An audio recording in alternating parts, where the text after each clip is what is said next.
Yang menjabat silahkan. Bapak di wali kota, ada di RW, di RT, Anda nggak akan ditanya berapa banyak yang telah dikumpulkan dari pangkat dan jabatan. Pertanyaan pertamanya, berapa amanah Allah yang telah engkau berhasil selesaikan?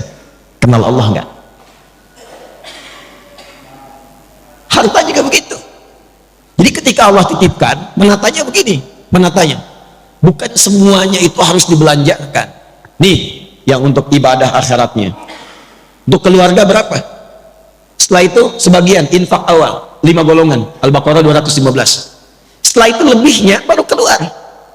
Anda dapat sebulan 100 juta, hitung. Setelah keluar zakat, ini yang di rumah berapa kebutuhannya? Misal 30 juta. Lalu dari 5 golongan yang 215, ayat 215 di Al-Baqarah, ada orang tua di situ. Yas'alunaka madza yunfiqun qul ma anfaqtum min khair falil walidain wal aqrabin, kerabat dekat, paman, bibi, ya adik, kakak dan sebagainya, keponakan, wal yatama, anak yatim, wal masakin, orang miskin, wabnis sabil, yang kesulitan di perjalanan. Porsinya berapa? Setelah itu baru keluar yang jauh. Jadi siapa untuk keluarga, tabungannya bagaimana, selebihnya itu untuk ibadah. Inilah Firdaus. Dan kalau dikumpulkan terus pun tanpa arah itu percuma, karena saat meninggal dibalutnya cuma pakai kain kafan dan silahkan cek, tidak ada kantongnya. Silahkan cek kalau nggak percaya. Jadi polanya seperti ini. Kalau ini sudah paham dan menjaga kehormatan, walladzina hum li furujihim hafidun. Ini aja sifatnya. Ada 5 sifat, silahkan nanti cek ayatnya. 5 ini turunkan, ikuti selama hidup. Dan jadi apapun. Dan sahabat itu gak keluar dari yang 4 yang tadi kita pilih. Silahkan dari sekarang tetapkan, mau berjuangnya lewat harta seperti Abdurrahman bin Auf, Utsman bin Affan radhiyallahu ta'ala anhuma, mau dengan ilmu seperti Ali bin Abi Thalib, Abu Hurairah, Salman Al-Farisi radhiyallahu ta'ala anhum jami'an, mau dengan kedudukan seperti Amr bin As, silahkan radhiyallahu ta'ala anhu, atau mau dengan tenaga saja seperti Bilal bin Rabah. Kalau sudah paham, hidupnya enak. Bilal itu azan, Allahu Akbar, Allahu Akbar. Nabi komen. Begitu selesai kata Nabi, aku mendengar suara terumpah Bilal itu di surga. Bilal langsung menyimpulkan, azan aja saya udah ke surga. Apain saya capek kayak Utsman gitu. Karena jelas orientasi hidupnya. Sehat juga, makan juga, cukup, dan tidak akan iri dengan ilmunya Ali. Tidak akan iri dengan kayanya Utsman. Dan gak akan flexing. Itu Bilal biasa saja. Bilal itu sepeninggal Nabi itu dicari oleh orang-orang untuk diangkat jadi hakim agung dengan gaji yang sangat tinggi, tapi Bilal menolak untuk mempertahankan kalimat Nabi yang telah beliau pegang gitu, karena orientasinya jelas. Saya tanya antum ya, antum pilih mana? Subuh di Masjid Ar-Raya atau diajak olahraga dikasih hadiah 10 juta?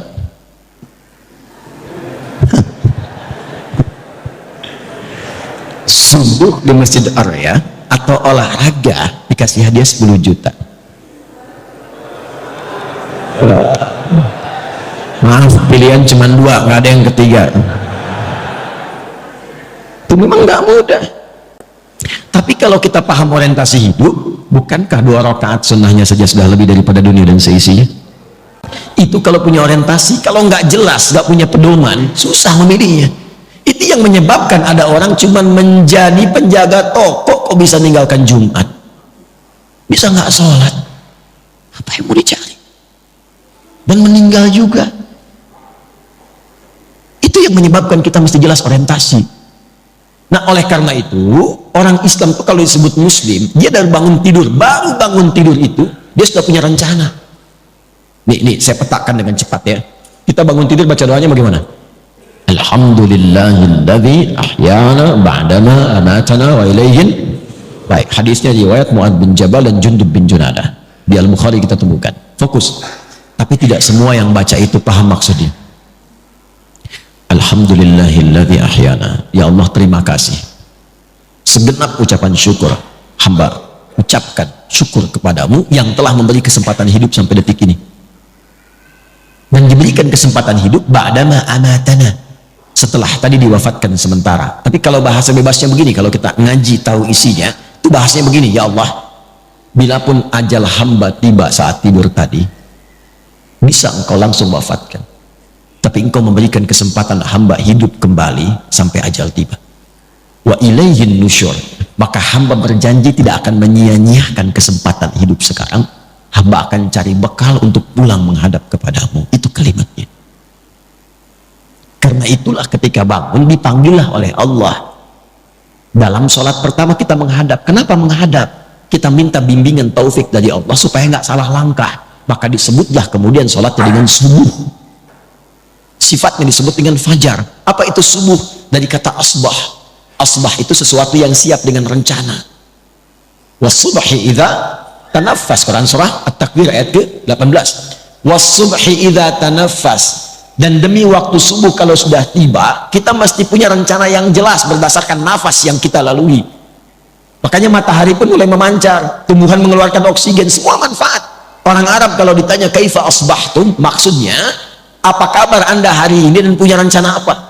Jadi jangan sampai ada orang Islam bangun dari tidur, dia nggak jelas jam 7 apa yang mau dia lakukan, jam 8 apa yang mau dia kerjakan, jam 9 akan ada di mana, zuhur anda mau sholat di mana, berapa ayat yang sekarang akan dibaca hari ini, berapa infak yang mau dikeluarkan hari ini.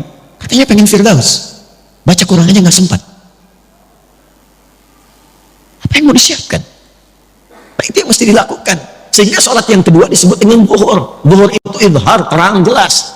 Udah jelas belum hasilnya dari subuh sampai siang ini dengan rencana tadi? Kalau belum jelas, hati-hati, nanti rugi. Muncul waktu asar, asar kan identik dengan kerugian. Wal asr innal insana lafi khusr. Kalau nggak disiapkan dengan rencana amal soleh, nggak sabar menjalaninya, bisa rugi. Karena tahu-tahu maghrib aja dan isya. Ada isya, ada asya. Asya itu sibuk beraktivitas. Kalau jatuh jadi kasrah, selesai aktivitas dan selesai tertidur. Kita tidak tahu apakah malam itu yang mengantarkan kita pada gerbang kehidupan akhirat. Nah, ini setiap hari itu tertata. Nanti dari situ dibuat kepakanan. Makanya tawaf 7 kali. Ini bukan utak-atik, ini nyambung semua nasabnya dan terkorelasi. Setelah itu bulanan. Makanya kita itu ada bimbingan harian, bimbingan pekanan dalam Jumat, bimbingan dalam bulanan, sampai tahunan, puncaknya haji, bertemu semua untuk saling mengenal. Nanti setiap ganti tahun itu kita evaluasi. Apa selama ini yang menghambat kita kurang dekat dengan Allah? Mau sholat itu susah, mau baca Quran sulit, mau infak keluar, harta udah dikasih banyak, kayak infak juga. Sederhana.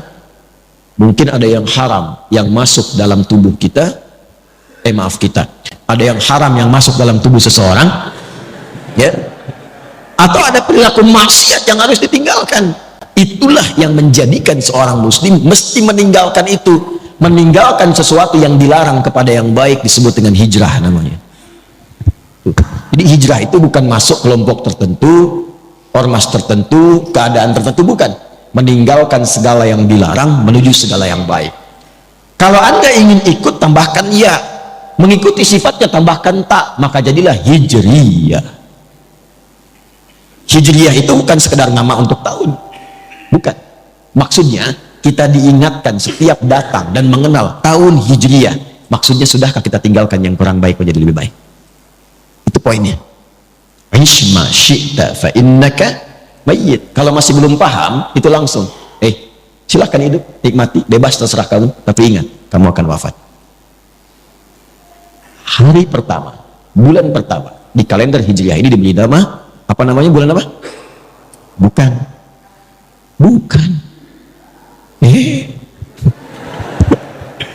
Saya tanya apa? Muharram. Bukan. Bukan Muharram. Yang tepat itu Al-Muharram. Ya, Al-Muharram. Kalau Muharram itu kegiatan yang diharamkan. Mabuk Muharram, mencuri Muharram, berselisih Muharram, bertengkar haram, korupsi Muharram. Hukumnya disebut haram. Itu hukumnya. Kalau kita ingin jadikan pada komitmen waktu untuk meninggalkan segala yang dilarang, saya ingin waktu ini, sekarang ini, saya ingin meninggalkan yang haram dalam pandangan, saya ingin meninggalkan yang haram dalam perkataan, maka rubah katanya dari Muharram menjadi Al-Muharram. Jelas? Itulah kenapa disebut Al-Muharram, ingin memberikan kesan kalau ingin berubah menjadi pribadi yang baik, maka yang pertama dilakukan, mulailah dengan meninggalkan segala yang diharamkan oleh Allah dan Rasulnya. Setelah itu bikin resolusi, rencana terbaik untuk setahun ke depan minimal. Makanya nanti di tanggal 10 itu ada puasa untuk mengevaluasi yang setahun berlalu. Bukankah puasa Al-Muharram itu menggugurkan dosa setahun? Ya, itu mengevaluasi setahun berlalu untuk punya resolusi setahun yang akan datang. Apa yang mau disiapkan ke depan? Nah, karena itu saya akan akhiri, mudah-mudahan pertemuan ini menjadikan kita lebih terarah, ya, lebih baik, dan punya orientasi yang jelas. Saya akan tutup dengan kisah seorang suku Badui yang datang kepada Nabi SAW. Terdapat dalam hadis riwayat Muslim. Datanglah seorang dari suku Badui, itu padang pasir, pedalaman di Arab, kepada Nabi SAW. Saya bacakan hadisnya. Kama qala, jaa a'rabiyyun ila Nabi sallallahu alaihi wasallam faqala, maka dia berkata, ya Rasulullah, dullani ala amalin basitin yudkhilunil jannata. Ingat, ini bukan kampung lagi, yang paling kampung di Arab.